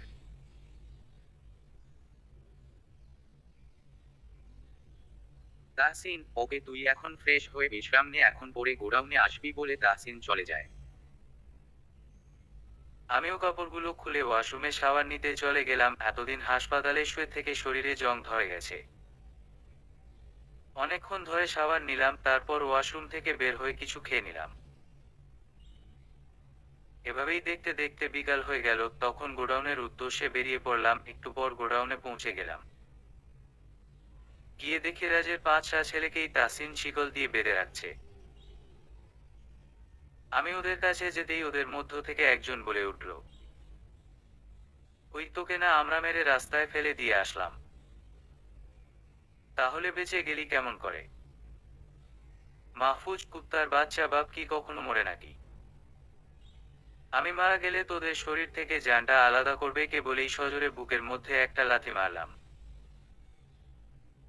আমার আসল পরিচয় আর কার গায়ে হাত দিয়েছিস সেটা যদি একবার জানতি, তাহলে দম আটকে মারা যাকতি। তারপর তাহসিনকে বললাম মোটা একটা রড আর কাটার নিয়ে আসতে। তাহসিন এসে রড আর কাটার দিয়ে গেল। মাহফুজ রডটা হাতে নিয়ে বাদশাকে এক জায়গায় করে সজোরে পায়ে বাড়ি দিলাম। সাথে সাথে মট করে হাড় ভাঙার শব্দ হলো, আর ওরা মাগো বলে চিৎকার করে উঠল। তারপর কাটার নিয়ে একটার কাছে গেলাম, কাটারটা আঙুলের ফাঁকে ঢুকিয়ে কাটারে চাপ দিতেই একটা আঙুল আলাদা হয়ে গেল। সাথে সাথে সারের মধ্যে চিৎকার দিয়ে উঠল। বাকিগুলো হাত জোর করে ক্ষমা চাইতে লাগলো। আমাদেরকে ক্ষমা করে দাও, আমরা না বুঝে এমনটা করে ফেলেছি, দয়া করে আমাদেরকে মেরো না। মাহফুজ: কেন রে কুত্তার বাচ্চারা, আমাকে মারার সময় এই কথাগুলো তোদের মনে ছিল না? এখন তো তোদের জামাই আদর করব বলে কাটার দিয়ে এলোপাথারি ওদের বুকে মারতে থাকলাম, তারপর বাকিগুলোরও সব কয়টা আঙুল কেটে নিলাম, অনেক রক্ত পড়তেছিল তাই টেপ দিয়ে আঙুলের মাথায় পেঁচিয়ে দিলাম। তখন সব কয়টা গলা কাটা মুরগির মতো করতেছিল। সাথে সাথে ওদের বুক থেকে অঝোর ধারায় রক্ত পড়তে লাগলো। এভাবে আর কিছুক্ষণ থাকলে ওদের জীবন চলে যাওয়ার জন্য যথেষ্ট, কিন্তু ওদেরকে বেশি কষ্ট দিব না। আমার পরিচয় শুনলে ওদের মরতে একটু সুবিধা হবে। তখন ওদের কানের কাছে মুখ নিয়ে আমার পরিচয়টা বললাম, সাথে সাথে ওদের চোখগুলো বড় বড় হয়ে গেল আর দম আটকে মারা গেল। তাহসিনকে বললাম ওদের লাশগুলো শহরের মেইন পয়েন্টে ঝুলিয়ে রেখে আসতে, যাতে শহরের সবাই দেখতে পারে। তারপর বাসায় চলে গেলাম। এখন একটু শান্তি লাগছে ওদেরকে মেরে। রাতে বিছানায় শুয়ে আছি, এমন সময় অপরিচিত নাম্বার থেকে ফোন আসলো। অপরিচিত নাম্বার বলে প্রথমে ধরলাম না, দ্বিতীয়বার আবার ফোন আসলো। এবার ফোনটা রিসিভ করতেই মেয়েলি কণ্ঠ আসলো। মাহফুজ, হ্যালো, কে বলছেন? আমি। মাহফুজ, আরে আমিটাকে। দেখুন, পরিচয় দিলে দিন, আর না হয় ফোন কেটে দিন। আরে, ও তো রেগে যাচ্ছেন কেন? আমি তাসফি। মাহফুজ, ও তাসফি। আসলে হঠাৎ করে ফোন দিলে তো। তাসফি, কেন ফোন দিতে পারি না নাকি? মাহফুজ, না সেটা নয়, কিন্তু আমার নাম্বার পেলে কোথায়? তাসফি, যাকে ভালোবাসি তার নাম্বার পেতে সময় লাগে নাকি? আচ্ছা, আমাকে আপনার ভালো লাগে নাকি সেটা বলেন। তাসফির কথা শুনে চুপ করে গেলাম। এত কথার মধ্যে আবার এই কথা কেন? মেয়েটা আসলেই পাগলি। তাসফি, কি হলো, চুপ করে আছেন কেন? বলেন, আমাকে আপনার ভালো লাগে নাকি? আমি আর কোনো অজুহাত শুনবো না। আমি জীবনে এই কাউকে ভালোবাসলাম, আর এখন যদি না বলেন তাহলে আমি কিন্তু খারাপ কিছু করে ফেলবো। মাহফুজ, মনে মনে না কি যে করি মেয়েটাকে নিয়ে। এখন না বললে যদি কিছু করে বসে তাহলে নিজেকে ক্ষমা করতে পারবো না। তাসফি, কি হলো? মাহফুজ, আমিও তোমাকে ভালোবাসি, অনেক ভালোবাসি, কিন্তু তোমার বাবা কি মেনে নিবে? তাসফি, মেনে নিবে, কারণ আমি যা বলি আমার বাবা তাই শুনে। আমার সুখের জন্য বাবা সব কিছুই করবে। তারপর তাসফির সাথে কিছুক্ষণ কথা বলে ঘুমিয়ে পড়লাম, কারণ সকালে উঠে অফিসে যেতে হবে, অনেক দিন যাওয়া হয় না। সকালে ঘুম থেকে উঠে দেখি পুরো শহরে হইচই লেগে গেছে। মাফিয়ার ছেলেগুলোকে এত খারাপ ভাবে কে মারলো? ওদিকে রাজের অবস্থা তো আরো খারাপ। রাজ তো পুরো পাগল হয়ে গেছে, যেভাবেই হোক ওর ছেলেদের খুনিকে ধরবে। কিন্তু মাহফুজকে ওদের মাফিয়া চৌদ্দ গোষ্ঠীও চেষ্টা করলে ধরতে পারবে না। মাহফুজ নিশ্চিন্তে বসে আছে, যেন কিছু জানেই না। অফিসের সময় হয়ে যাচ্ছে বলে ওয়াশরুমে যায় শাওয়ার নেওয়ার জন্য। ওয়াশরুম থেকে বের হয়ে অফিসের ড্রেস পরে নেয়। বাসা থেকে বের হবে এমন সময় ফোনটা বেজে ওঠে। তারপর ফোনটা রিসিভ করে, যা শুনে তাতে তো মাহফুজের হুঁশই উড়ে যায়। মাহফুজ, নিলয়, বল কি অবস্থা? নিলয় হলো মাহফুজের ইনফরমার। নিলয় ভাই, রাজ তো বিজয় সাহেবের বাড়িতে মাইন ফিট করবে বলে সিদ্ধান্ত নিয়েছে, আর মাইনের সাথে বিজয় সাহেব এবং তার মেয়েকেও উড়িয়ে দিবে। মাহফুজ, কি বলিস কি তুই? নিলয়, তোর মাথা ঠিক আছে তো? পাগল হয়ে গেছিস নাকি তুই? নিলয়, না ভাই, আমার মাথা একদমই ঠিক আছে। রাজের সাথে থেকে শুধু ওদের এই প্ল্যান সম্পর্কে যা জানলাম তাই বললাম আপনাকে। তারপর ফোন রেখে দিলাম। নিলয়ের কথা শুনে চিন্তায় পড়ে গেলাম যে কিভাবে কি করব। পরে চিন্তা করলাম যে রাজ তো শুধু প্ল্যানই করছে, কাজ করতে দেরি আছে। ততদিনে আমি রাজের সব প্ল্যান বিফল করে দিব। এরপর অফিসে রওনা দিলাম। বাসা থেকে বের হতেই আবার ফোনটা বেজে উঠল। ফোন বাজাতেই অস্বস্তি লাগতেছিল, কিন্তু স্ক্রিনে তাকিয়ে দেখলাম যে বসো ফোন করছে। মাহফুজ, বসো, বলেন। বিজয়, মাহফুজ, কোথায় আছো তুমি? তাসফিয়াকে তো কলেজে নিতে হবে, তাড়াতাড়ি বাসায় আসো।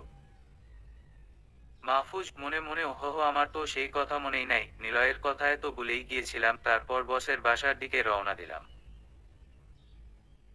একটু পর বসের বাসায় পৌঁছে গেলাম। গিয়ে দেখি তাসফি গাড়ির সামনে দাঁড়িয়ে আছে। আজ খুব সুন্দর করে সেজেছে। আমি গাড়ির সামনে যেতেই তাসফি বলে উঠল, তাসফি, আচ্ছা আজ আমাকে কেমন লাগছে? মাহফুজ, খুব সুন্দর লাগতেছে, একদম হুড়পড়ির মতো। আমার কথা শুনে তাসফিকে দেখালাম লজ্জায় মাথা নিচু করে ফেললো। তারপর দুজনে গাড়িতে গিয়ে বসলাম। আমি গাড়ি ড্রাইভিং করতেছি আর খেয়াল করতেছি তাসফি লুকিং গ্লাস দিয়ে বারবার আমার দিকে তাকাচ্ছে। এভাবেই কিছুক্ষণ পর তাসফির কলেজের সামনে চলে আসলাম। তাসফি গাড়ি থেকে নেমে আমার কাছে আসলো। তাসফি, আচ্ছা আমরা তো দুজনকে ভালোবাসি, এখন থেকে কি তুমি করে বলতে পারি? কথা বলেই লজ্জায় মাথা নিচু করে ফেললো। মাহফুজ মনে মনে, এই মেয়েটা যে এত লজ্জা নিয়ে কিভাবে বেঁচে আছে। হ্যাঁ, তুমি করে বলতে পারো। তাসফি, ধন্যবাদ তোমাকে বলেই কলেজের ভিতর চলে গেল।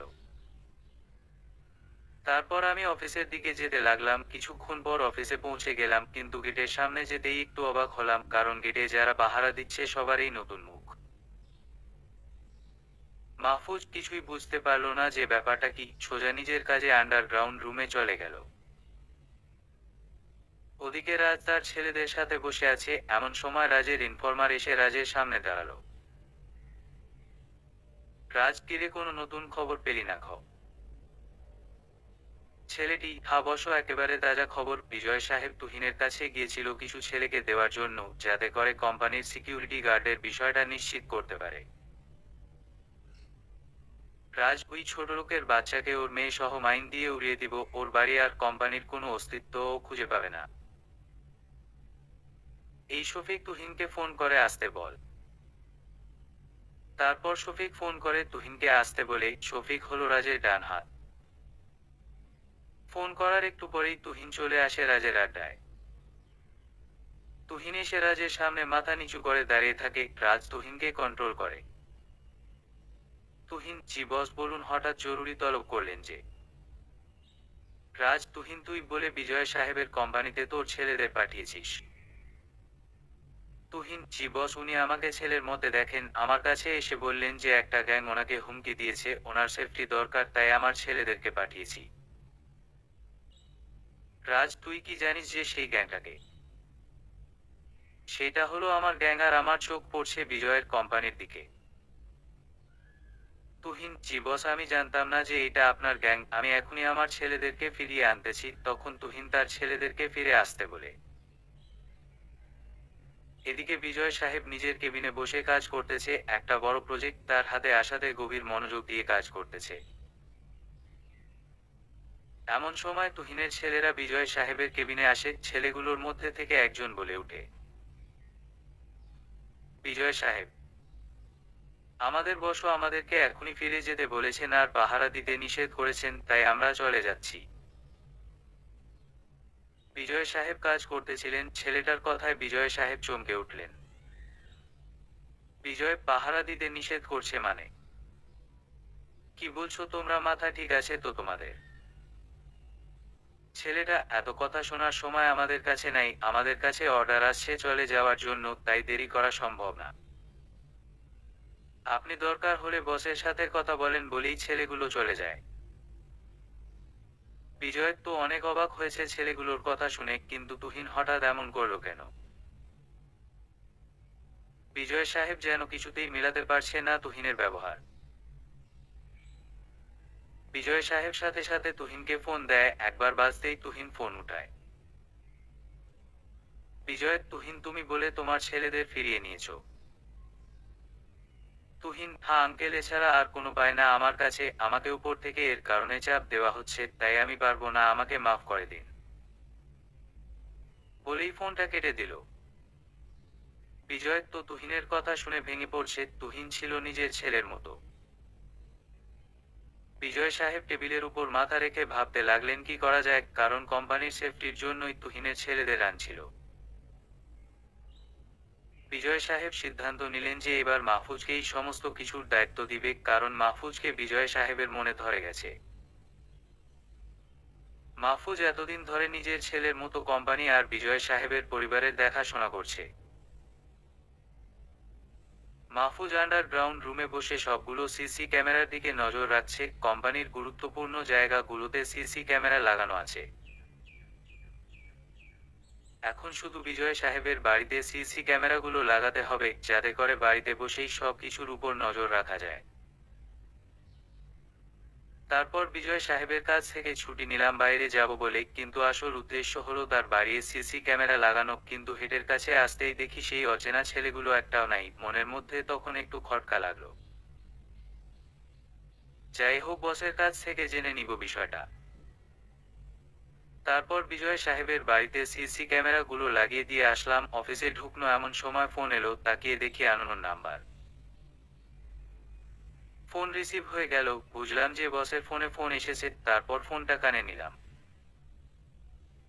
বিজয়, হ্যালো, কে বলছেন? ওপাশ থেকে, আমি তোর বাপ রাজ রে। বিজয়, তুই আবার কেন ফোন দিয়েছিস? রাজ, তোকে কিছু কথা বলি। তোর কাছে কোম্পানি চেয়েছিলাম, নিজের ইচ্ছায় দিস নাই। কোম্পানিকে পাবো বলে আশায় ছিলাম, কিন্তু তোর মেয়েকে দেখলাম সেদিন। তোর মেয়ে তো পুরাই ঝাক্কাস দেখতে। আমার খুব পছন্দ হইছে। এখন তোর কাছে দুটো অপশন, হয় তোর মেয়েকে দিবি আর না হয় তোর কোম্পানি। যদি তাও না করিস তাহলে তোর মেয়েকে খুঁজে পাবি না, আর মাইনের ধাক্কায় তোর অফিস আর বাড়ি কিছুই খুঁজে পাবি না বলেই রাজ ফোনটা কেটে দেয়। রাজের কথা শুনে মাহফুজের মাথায় তো রক্ত উঠে যায়। রাজের এত বড় সাহস হয় কি করে তাসফিকে নিয়ে এত বড় কথা বলার? এই মাফিয়াদের কারণে পরিবার থেকে ঝরে গিয়েছি, আর ঝরে যাওয়ার কারণের মধ্যে রাজেরও হাত ছিল। তাই প্রথমে রাজকেই শেষ করতে হবে, আর এটার জন্য আমাকে আগের জীবনে ফিরে যেতে হবে। তারপর অফিসে যেতেই বসের ডাক পড়লো। বসের কেবিনে গেলাম। বিজয়, হ্যাঁ মাহফুজ, এসো ভিতরে এসো। মাহফুজ। তারপর ভিতরে গিয়ে বসের সামনে বসলাম। বিজয়, শোনো মাহফুজ, তোমাকে আমার জন্য একটা কাজ করতে হবে। কাজটা আমার ব্যক্তিগত, আর আমি একমাত্র তোমাকেই ভরসা করি। মাহফুজ। তারপর বস যা বলল তা শুনে তো বুকের বাম পাশে চিনচিন ব্যথা করতে শুরু করলো। জীবনে একজনকে ভালোবাসলাম, তাও অন্যের হয়ে যাবে। ঠিক আছে বসো, যখন প্রয়োজন হবে আমাকে বলবেন বলে মন খারাপ করে বসের কেবিন থেকে বেরিয়ে গেলাম। তারপর নিজের কাজে চলে গেলাম। এদিকে রাজের তো প্ল্যান হয়ে গেছে মাইন কোথায় ফিট করবে আর বিজয় সাহেবের মেয়েকে তুলে আনবে। রাজের কাছে যে মাহফুজের ইনফরমার লুকিয়ে আছে সে বিষয়টা রাজ জানে না। রাজ ওর ছেলেদের নিয়ে আড্ডায় বসে আছে, এমন সময় সিফাত ভাই আসে। সিফাত ভাইকে দেখেই রাজ দাঁড়িয়ে যায়। রাজ, সিফাত ভাই, আপনি এখানে হঠাৎ করে? কেমন আছেন আপনি? সিফাত, হ্যাঁ আমি ভালোই আছি, তোর কি খবর? রাজ, এই আপনার জন্য ভালো আছি। তো বলুন কি কাজে আসলেন আমার কাছে? সিফাত, শোন রাজ, ভালো খবর আছে। আমি জানি তুই বিজয়ের কোম্পানিকে টার্গেট করছিস। আবার প্রথম দেখাতে তার মেয়েকেও তোর ভালো লেগেছে, অতএব বিজয়ের মেয়েকে তুলে নিতে পারলেই বিজয় দুর্বল হয়ে যাবে। কিন্তু ওইখানে মাফিয়া কিং মাহফুজ বসে আছে, যার আন্ডারে আমরা কাজ করি। রাজ, বলেন কি সিফাত ভাই? মাফিয়া কিং মাহফুজকে তো আমি মেরে ফেলার জন্য অধীর আগ্রহে বসে আছি। কিন্তু এই মাহফুজ যে কোথায় থাকে তাই তো জানতাম না। এখন তো মারার জন্য সুবিধা হবে। সিফাত, হ্যাঁ আরো একটা কথা জানতে পারছি যে মাহফুজ বিজয়ের মেয়েকে ভালোবাসে। অতএব বিজয়ের মেয়েকে জিম্মি করলেই মাহফুজ ওর হাতে নাগালে। আর আমিও মাহফুজকে মারার জন্য চেষ্টা করতেছিলাম, কিন্তু কোনোভাবেই কিছু করতে পারতেছিলাম না। এবার সুযোগ পাইছি মাহফুজকে মারার। রাজ, হ্যাঁ ঠিক বলেছেন, আমি জাল রাতেই সব ব্যবস্থা করতেছি। মাহফুজের ইনফরমার হাবিব আর নিলয় রাজদের এই প্ল্যান শুনে সাথে সাথে মাহফুজকে ফোন দেয়। মাহফুজ একটু বিশ্রাম নিচ্ছে, আর তখন এই ফোনটা বেজে ওঠে। মাহফুজ, হ্যাঁ হাবিব, বল কি খবর? হাবিব ভাই, একদম তাজা খবর আছে। তারপর হাবিব রাজের প্ল্যান সম্পর্কে মাহফুজকে সব জানিয়ে দেয়, আর সিফাত ভাই আপনাকে মারার প্ল্যান করছে। মাহফুজ, ঠিক আছে, প্ল্যান আমার কাছেও আছে। আর কালই রাজের শেষ দিন, তুই শুধু একটা কাজ কর। রাজের কাছে খবর পৌঁছে দে যে বিজয় সাহেব তার মেয়ের বিয়ে ঠিক করে ফেলছে, বাকি সব আমি করব। হাবিব, ঠিক আছে ভাই। তারপর হাবিব রাজের কাছে খবর পৌঁছে দেয় যে বিজয় সাহেব তার মেয়ের বিয়ে ঠিক করছে। একথা শুনেই রাজের মাথায় আগুন ধরে যায়। রাজ বিজয়ের বাচ্চার এত বড় সাহস যে ওর মেয়ের বিয়ে ঠিক করে, যেখানে আমি ওর মেয়েকে চাইছি। কালি ওর মেয়ে আর ওকে ধরে আনবো আর মাইন দিয়ে কোম্পানি বাড়ি সব উড়িয়ে দিব। এদিকে মাহফুজ অন্য প্ল্যান করে বসে আছে, ওই রাজকে কালি মাটির সাথে মিশিয়ে দিবে। এতদিন চুপ করে ছিল কিন্তু এখন আর নয়। মাহফুজ তাহসিনের কাছে ফোন করে। মাহফুজ, তাহসিন তুই কোথায় আছিস? তাহসিন, এই তো এক জায়গায় একটু কাজে আসছি। মাহফুজ, আজ বিকালে মাফিয়ার সব ছেলেদের খবর দিয়ে আড্ডায় আসতে বল। তাহসিন, ঠিক আছে, আমি সব ব্যবস্থা করতেছি। বিকালে অফিস ছুটি হলে মাহফুজ বাসায় চলে যায়। বাসায় গিয়ে রেডি হয়ে আড্ডায় চলে যায়। গিয়ে দেখে আগে থেকেই সবাই এসে বসে আছে। তারপর মাহফুজ আড্ডায় ঢুকে যায়।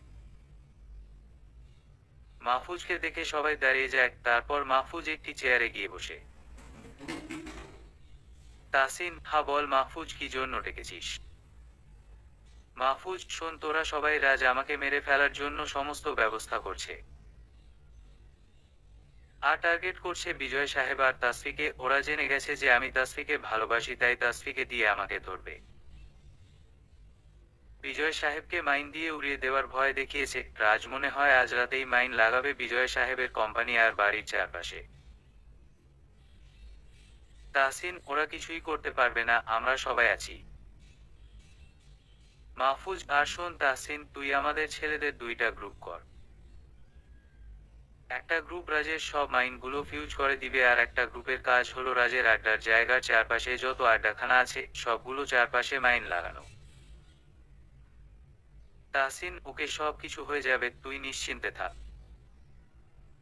তারপর মাহফুজ বাসায় চলে যায়। ওদিকে মাহফুজের ধারণা অনুযায়ী রাজের ছেলেরা রাতেই কোম্পানি আর বিজয় সাহেবের বাড়ির চারপাশে মাইন লাগিয়ে দিয়ে যায়।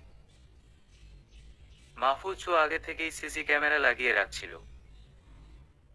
তাই সিসি ক্যামেরায় সব রেকর্ড হয়ে গেল যেখানে মাইনগুলো লাগিয়েছে।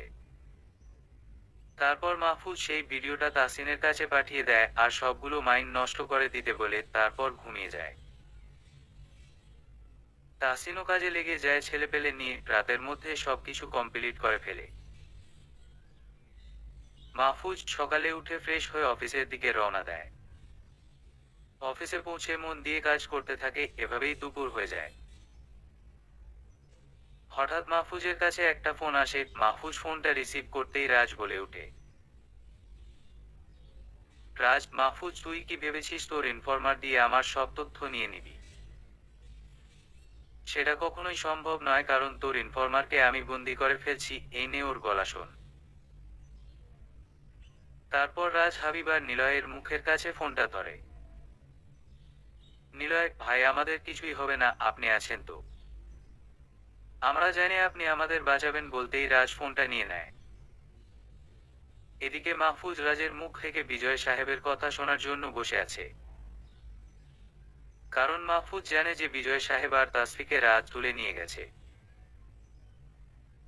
রাজ, মাহফুজ শোন, আর একটা কথা, তোর ভালোবাসার তাসফি আর বিজয়কে তুলে নিয়ে আসছি।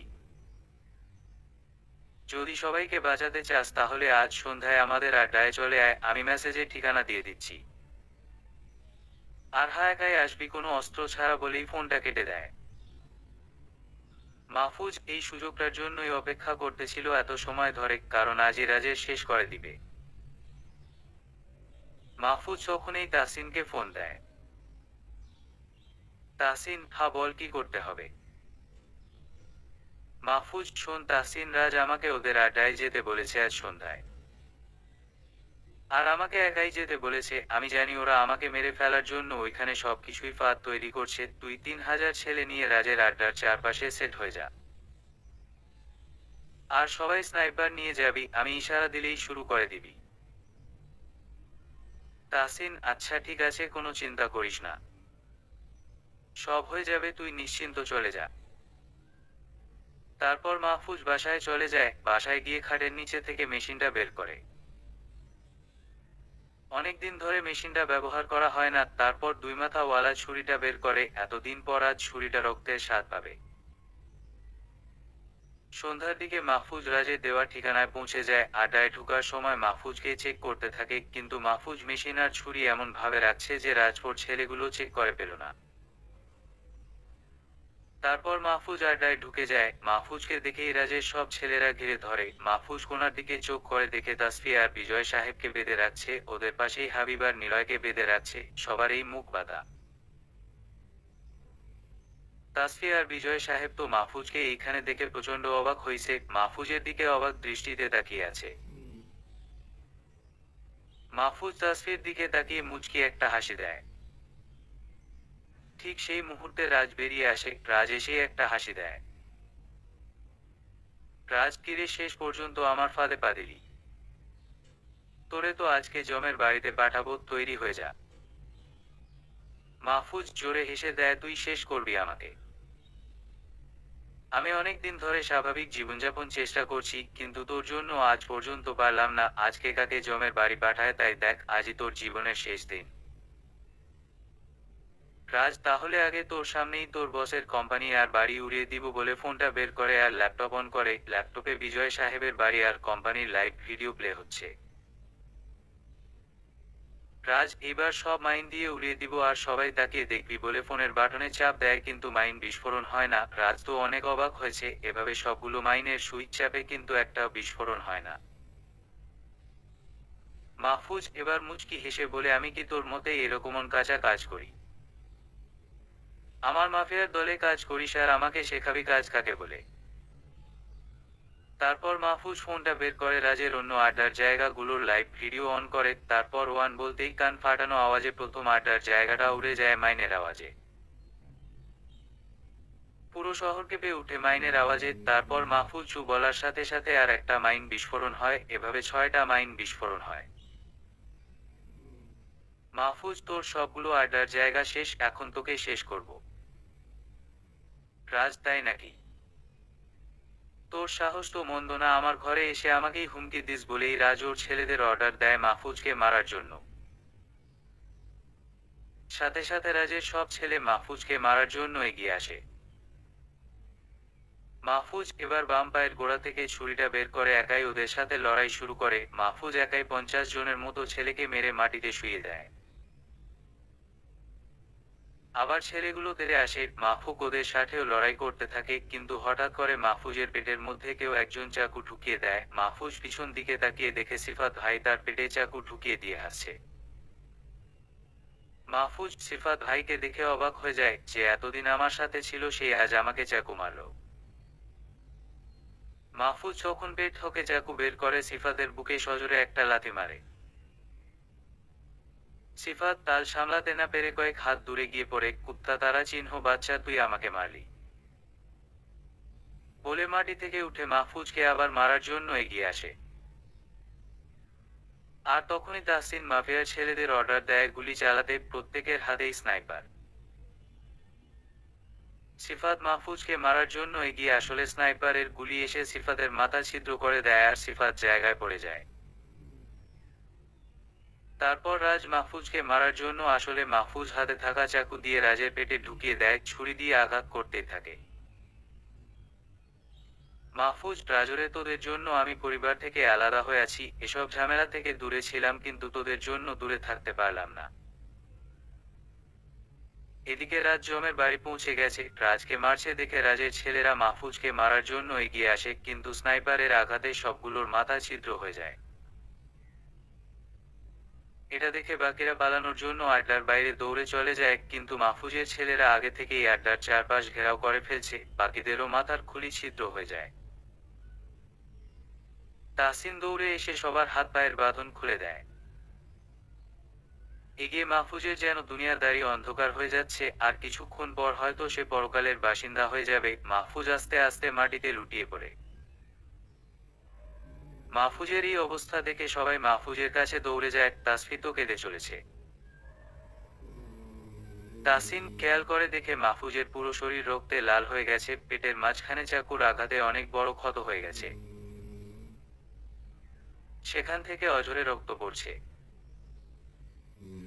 তাসফি, মাহফুজ, তুমি আমাকে ছেড়ে চলে যেতে পারো না, তুমি একবার আমার সাথে কথা বলো। এই মাহফুজ, একবার উঠে দেখো, আমি তোমার কাছে বসে কাঁদছি। তোমার কি একটু মায়া হয় না আমাকে কাঁদতে দেখে? একটিবার আমার সাথে কথা বলো না, এই মাহফুজ উঠে দেখো না একবার।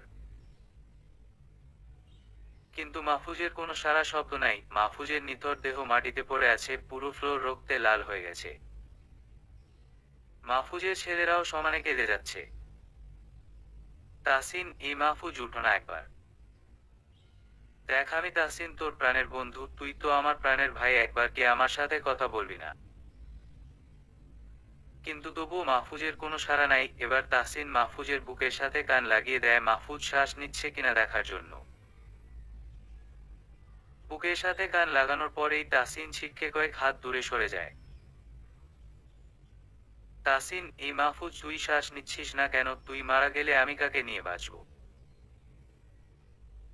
এটা শোনার পর তাসফির কান্নার গতি আরো বেড়ে যায়। বিজয় সাহেবও কেঁদে যাচ্ছে। তাসফি মাহফুজকে জড়িয়ে ধরে কাঁদতে থাকে। এটা দেখে বিজয় সাহেব অবাক হয়ে যায়। বিজয় সাহেবের যা বোঝার বুঝে যায়। মাহফুজের নিথর দেহ পড়ে আছে, সবাই সমানে কান্না করে যাচ্ছে। তাসফি তো পাগল পাগল হয়ে গেছে কাঁদতে কাঁদতে। হঠাৎ মাহফুজ জোরে শ্বাস নিয়ে ওঠে। এটা দেখে সবাই প্রচন্ড খুশি হয় যে মাহফুজ বেঁচে আছে। তাসিন, এই তোরা গাড়ি নিয়ে আয়, মাহফুজকে হাসপাতালে নিয়ে চল এক্ষুনি। তাসফির তো মাহফুজকে জড়িয়ে ধরে কেঁদেই চলেছে। তারপর মাহফুজকে গাড়িতে করে হাসপাতালে নেওয়া হয়। সারা রাস্তা তাসফি মাহফুজকে জড়িয়ে ধরেই রেখেছে। হাসপাতালে নেওয়ার পর মাহফুজকে অপারেশন রুমে নেওয়া হয়। পুরো হাসপাতালে মাহফুজের ছেলেরা দাঁড়িয়ে আছে। হাসপাতালে এক ফোঁটা জায়গাও বাকি নাই। মাহফুজের ছেলেরা কেঁদে চলেছে। তাসিন অপারেশন রুমের বাইরে পায়চারি করছে। বিজয় সাহেব দেখে তার মেয়ে কেঁদেই চলেছে। এটা দেখে তাসফিকে বললেন, কিরে মা, তুই কি মাহফুজকে ভালোবাসিস? তাসফিক তার বাবার কথা শুনে অবাক হয়ে তাকায়। বাবা কেমন করে বুঝলো? বিজয় সাহেব, কিরে মা বল, তুই কি মাহফুজকে ভালোবাসিস?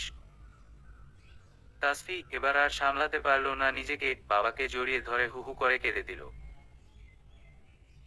হ্যাঁ বাবা, আমি মাহফুজকে অনেক ভালোবাসি। মাহফুজের মন অনেক ভালো। মাহফুজও আমাকে ভালোবাসে। বিজয় সাহেব, তুই কি সত্যি ওকে ভালোবাসিস? তাসফি, হ্যাঁ বাবা, অনেক বেশি। মাহফুজও আমাকে ভালোবাসে, আমি ওকে ছাড়া বাঁচবো না। প্লিজ তুমি মাহফুজকে আমার কাছে ফিরিয়ে দাও। বিজয় সাহেব, কাঁদিস না মা, তোর কান্না যে আমার সহ্য হয় না। চিন্তা করিস না, আল্লাহ নিশ্চয় মাহফুজকে ভালো করে দিবেন। তাসফি তার বাবার কোলে মাথা রেখে ফুপিয়ে ফুপিয়ে কেঁদেই চলেছে। এর মধ্যে ডাক্তার এসে বলে যে মাহফুজের ইমিডিয়েটলি 2 ব্যাগ রক্ত লাগবে, না হলে ওনাকে বাঁচানো সম্ভব নয়। তাসিন, ডাক্তার সাহেব আমি রক্ত দিব, কারণ মাহফুজ আর আমার রক্তের গ্রুপ একই, দুইজনের এই ও পজিটিভ ও প্লাস। ডাক্তার, কিন্তু 1 ব্যাগে তো হবে না, 2 ব্যাগ লাগবে। তখনই তাসফি উঠে ডাক্তারের কাছে যায়। তাসফি, ডাক্তার আমার রক্ত ও পজিটিভ, আমি রক্ত দিব। ডাক্তার, আপনারা দুইজনেই আমি সাথে আসুন, আপনাদের রক্ত নিতে হবে। তারপর ডাক্তার রক্ত নিয়ে আবার অপারেশনে ঢুকে যায়। প্রায় 1 ঘন্টা পর ডাক্তার বের হয়, তখনই সবাই দৌড়ে ডাক্তারের কাছে যায়। বিজয় সাহেব, ডাক্তার, রুগীর কি অবস্থা? ভালো আছে তো? ডাক্তার, একটুর জন্য বেঁচে গেছে, সবই আল্লাহর ইচ্ছা। চাকুটা পেটের অনেক গভীরে চলে গিয়েছিল। তাসিন, আমরা কি এখন দেখা করতে পারবো রুগীর সাথে? ডাক্তার, না এখন নয়। রুগীর এখনো জ্ঞান ফিরে নাই, জ্ঞান ফিরলেই দেখা করতে পারবেন বলে ডাক্তার চলে যায়। তারপর সবাই বসে অপেক্ষা করে। কিছুক্ষণ পর নার্স এসে বলে যে মাহফুজের জ্ঞান ফিরেছে, এখন রুগীর বাড়ির লোক দেখা করতে পারবেন। তারপর তাসিন মাহফুজের কাছে যায়, দেখে মাহফুজ শুয়ে আছে, পেটে ব্যান্ডেজ করা। তাসিন, এখন কেমন লাগছে তোর? মাহফুজ, হ্যাঁ অনেক ভালো লাগছে। কিন্তু রাজদের কি খবর? তাসিন, সবগুলোর লাশ গুম করে ফেলছি, কেউ খুঁজে পাবে না। মাহফুজ আর তাসিন কথা বলতে থাকে, তখনই তাসফি ভিতরে আসে। তাসফিকে দেখে তাহসিন বলে, তাহসিন, দোস্ত সুস্থ হলে ট্রিট দিস, এখন ভাবির সাথে কথা বল বলে তাহসিন চলে যায় কেবিনের বাইরে। তারপর তাসফি এসে মাহফুজের কাছে বসে মাহফুজকে জড়িয়ে ধরে কেঁদে দেয়। মাহফুজ খেয়াল করে তাসফির চোখ দুটো ফুলে গেছে। মাহফুজ বুঝতে পারে তাসফি এতক্ষণ কেঁদেছে, আবার এখনো কাঁদছে। মাহফুজ, এই পাগলি কাঁদছো কেন? এই তো দেখো আমি বেঁচে আছি। তাসফি, তোমার কিছু হয়ে গেলে আমি কি নিয়ে বেঁচে থাকতাম? মাহফুজ, ধুর পাগলি, কি যে বল না। আমি তো বেঁচে আছি, এখন আবার আমাকে নিয়েই বেঁচে থাকবা? এখন কান্না থামাও তো দেখি। একবার হাসো তো কলিজা, তোমার হাসি দেখতে আমার খুব ভালো লাগে। মাহফুজ তাসফির চোখ থেকে হাত দিয়ে পানি মুছে দেয়। তারপর তাসফি হেসে দেয় আর মাহফুজকে আরো শক্ত করে জড়িয়ে ধরে। ঠিক তখনই দরজায় কেউ একজন কাশি দেয়। মাহফুজ তাকিয়ে দেখে তাসফির বাবা দাঁড়িয়ে আছে। তাসফি নিজের বাবাকে দেখে লজ্জায় মাহফুজকে ছেড়ে দিয়ে একপাশে দাঁড়িয়ে থাকে। বিজয় সাহেব এসে মাহফুজের পাশে বসে তারপর মাহফুজের দিকে তাকায়। মাহফুজ নিজের দিকে তাকিয়ে আছে, মনে মনে ভাবছে যে আমাকে মনে হয় অপমান করবে এখন। বিজয় সাহেব, মাহফুজ, তুমি কি আমার মেয়েকে ভালোবাসো? মাহফুজ অবাক হয়ে তাকায় বিজয় সাহেবের দিকে। উনি কেমন করে জানলেন? না মানে আঙ্কেল, আমি। বিজয় সাহেব, থাকার মানে মানে করতে হবে না, তাসফি আমার কাছে সবকিছুই বলছে। মাহফুজ, তখন তাসফির দিকে তাকালাম, দেখি লজ্জায় মাথা নিচু করে রাখছে। মনে মনে বললাম, কত বড় ফাজিল, ওর বাবার কাছে সব বলে দিছে। বিজয় সাহেব, কিন্তু মাহফুজ, আমার একটা বিষয়ে খটকা লাগছে। মাহফুজ, জি আঙ্কেল, কোন বিষয়ে? বিজয় সাহেব, তুমি রাজের মতো এত বড় মাফিয়াকে মারা যে কোনো মানুষের পক্ষে সম্ভব নয়, আর তুমি মেরে ফেললে। আর তোমার সাথে এত ছেলে পেলে কিভাবে? আসলে তুমি কে বলতো? মাহফুজ, আঙ্কেল, আমি আবার কে হতে যাব? আমি আপনার বডিগার্ড। বিজয় সাহেব, না, এটা তোমার আসল পরিচয় নয়, তুমি অনেক বড় কিছু। প্লিজ আমার কাছ থেকে লুকায়ো না, বলো প্লিজ। মাহফুজ, আঙ্কেলের কথা শুনে কি বলবো বুঝতেছি না। আমার পরিচয় জানলে হয়তো তিনি আমাকে কখনোই মেনে নিবেন না। বিজয় সাহেব, কি হলো বলো না কেন? দেখো, তোমার সাথে আমার মেয়ের জীবন জড়িয়ে আছে। মাহফুজ, আসলে আঙ্কেল, আমি হলাম কিং অফ মাফিয়া, আর সমস্ত মাফিয়ার দলই আমার হাতে তৈরি। রাজও আমার মাফিয়ার দলে লাজ করত। কিন্তু আমার আগের জীবন ছিল সম্পূর্ণ আলাদা। যদিও আমি কিং ছিলাম, তবুও এসব ঝামেলা থেকে বাদ ছিলাম। বিজয় সাহেব, তোমার আগের জীবন সম্পর্কে আমি জানতে চাই। আমার মেয়ের জীবনে আসার আগে তোমার পরিচয় আর পরিবার সম্পর্কে আমাকে বলো প্লিজ। মাহফুজ, হ্যাঁ বলবো, আমার পরিচয় আর লুকাবো না, তাহলে শুনুন। ফ্ল্যাশব্যাক। কয়েক বছর আগের কথা, বাবা মা আর একটা বোন নিয়ে ছিল আমাদের সুখের সংসার। আমাদের দিনগুলো খুব সুখের মধ্যে দিয়ে কাটতেছিল। বাবা ছিলেন বড় একজন ব্যবসায়ী আর বোনটা স্কুলে পড়তো। আমি তখন অনার্স তৃতীয় বর্ষে পড়ি। ভার্সিটি, বন্ধু বান্ধব, আড্ডা, পরিবার, সবকিছু নিয়ে আমার নিত্যদিনগুলো ছিল অসাধারণ। সবসময় ছোট বোনের সাথে ঝগড়া করতাম। আর ছোট বোন আমার সাথে না পেরে কেঁদে দিত। তখন আমার দায়িত্ব হতো ছোট বোনটার কান্না থামানো। আর বাবা মায়ের ভালোবাসা তো আমাদের ভাই বোনের উপর সব সময় ছিল। তো এভাবেই আমি সুখের ভিতর দিয়ে জীবন অতিবাহিত করতেছিলাম। একদিন কলেজে বসে ক্লাস করতেছিলাম, তখন ছাত্রলীগের কয়েকজন নেতা এসে ছেলেদের ডেকে নিয়ে যায় একটা মিছিলে। আমি কখনো এইসব মিছিলে যাই না, কিন্তু সেদিন প্রিন্সিপাল এসে সবাইকে যেতে বলায় মিছিলে যেতে হলো। মিছিলের একজন নেতার সাথে আমার একটু পরিচয় ছিল, আমি তাকে ভাই বলে ডাকতাম। ওই ভাই আমাকে তাদের দলে যোগ দেওয়ার জন্য অনেক অনুরোধ করলেন, কিন্তু আমি রাজি ছিলাম না। তবুও ভাইটি এমন ভাবে বললেন যে আমি তাদের দলে যোগ হয়ে গেলাম। এই বিষয়টা আবার বাবার কানে পৌঁছে গেল। বাবা আবার এইসব দল করা পছন্দ করতো না। কলেজ শেষে বাড়ি যেতেই বাবা আমাকে অনেক বকা দিল। আমার আর কি করার ছিল, বাবার বকা শুনে রুমে চলে গেলাম। কিছুক্ষণ পর আমার বোন আসলো। তাইবা, ভাইয়া, তুমি ওইসব দলে কেন যোগ দিলে? প্লিজ তুমি ছেড়ে দাও এইসব। তাইবা আমার বোনের নাম। মাহফুজ, দেখি রে আপু কি করা যায়, আজই তো যোগ দিলাম, ভালো না লাগলে ছেড়ে দিব, তুই এখন যা আপু, আমি রেস্ট নিব। তারপর তাইবা চলে যায় আর আমিও শুয়ে পড়ি। এভাবে দিন যেতে লাগলো আর আমারও রাজনীতি ভালো লেগে যায়, তবে আমি পড়ালেখার পাশাপাশি রাজনীতি করতে লাগলাম।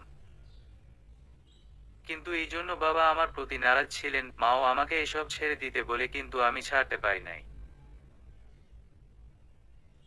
এর মধ্যে আমি আমার বন্ধু তাহসিনকে আমার দলে নিয়ে নিই। আস্তে আস্তে আমি আর তাহসিন পুরোপুরি ভাবে মিশে যায় ওই দলে। আমাদের দুইজনের মেধা ছিল অনেক, যার কারণে অনেক সহজেই যে কোনো কাজ করে ফেলতাম।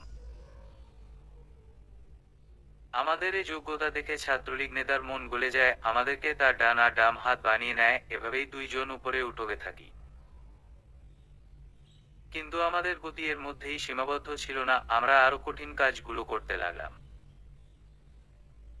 আমার আর তাহসিনের মধ্যে রাজনীতি এমন ভাবে গেঁথে গিয়েছিল যে আমরা এর জন্য যে কোনো কিছু করতে রাজি ছিলাম। এভাবেই আমাদের দিন কাটতে লাগলো, আমরা বিভিন্ন কাজের মাধ্যমে নেতাদের দৃষ্টিতে পড়তে লাগলাম, সবাই এক পর্যায়ে আমাকে আর তাহসিনকে সবগুলো কাজে নিতে লাগলো। কিছুদিন পর আমার কাজ দেখে বড় একজন নেতা খুশি হয়ে গেল আর আমাকে একটা এলাকার দায়িত্ব দিয়ে দিল, আমিও তাহসিনকে আমার ডান হাত করে নিলাম। কিন্তু আমার বাবা আমার উপর প্রচন্ড ক্ষিপ্ত হয়ে গেল, একদিন ডেকে বলল, বাবা, মাহফুজ, তুই যদি এই রাস্তা থেকে সরে না আসিস তাহলে আমার ঘরে গোর জায়গা হবে না।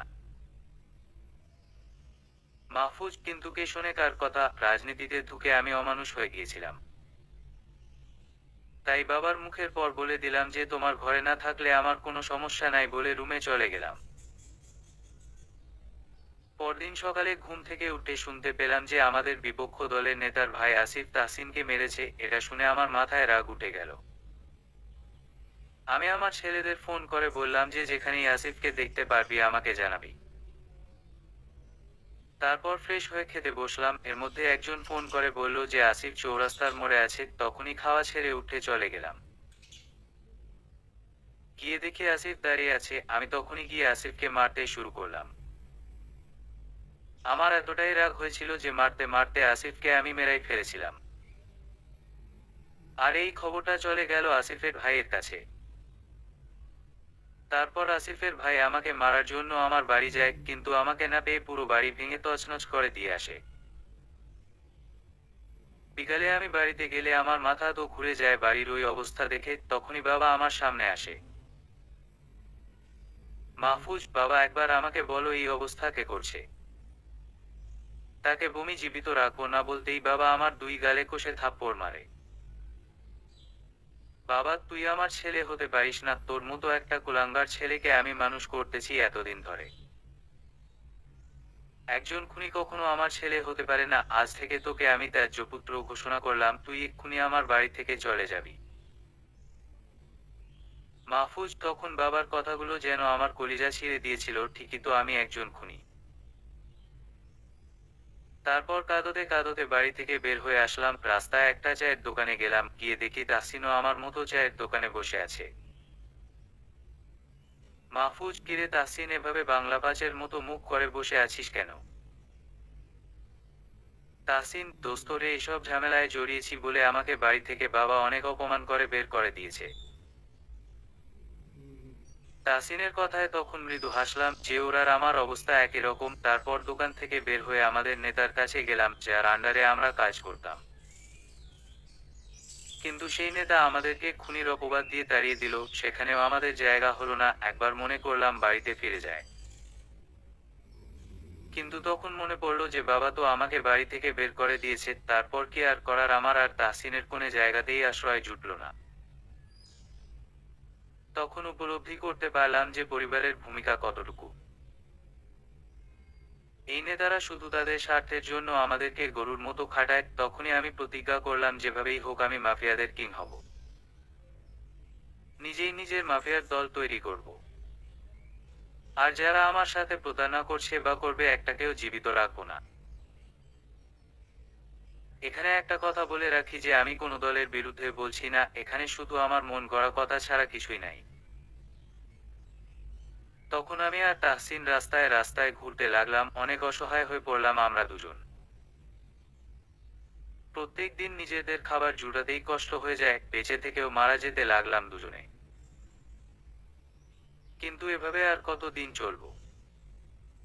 পেট তো চালাতে হবে, তাই কাজের সন্ধানে বেরিয়ে গেলাম দুজন। কিন্তু ভালো কোনো কাজ পেলাম না। অবশেষে পেটের দায়ে খারাপ কাজের সাথে যুক্ত হয়ে গেলাম, সব রকমের খারাপ কাজই করতে লাগলাম। এমন কোনো খারাপ কাজ ছিল না যে আমরা করতাম না, চুরি থেকে শুরু করে খুন পর্যন্ত করতে লাগলাম। এক পর্যায়ে মাফিয়াদের দলের সাথে যুক্ত হয়ে গেলাম দুজনে, এখানেও আমাদের কাজের গতি দেখে উপর লেভেলে পাঠানো হলো। কিন্তু আমি তো আগেই ভেবে রেখেছি যে আমি নিজের দল তৈরি করব, আমি আমার নিজের গতি মতো এগোতে লাগলাম, আর তাহসিন তো আমার সাথে আছেই। তারপর থেকে বড় বড় নেতাদের সাথে কাজ করতে লাগলাম আর গোপনে কৌশলে মাফিয়া ক্রুদের আমার দলে আনতে লাগলাম, তাহসিনকে এখানেও আমার ডান হাত বানালাম।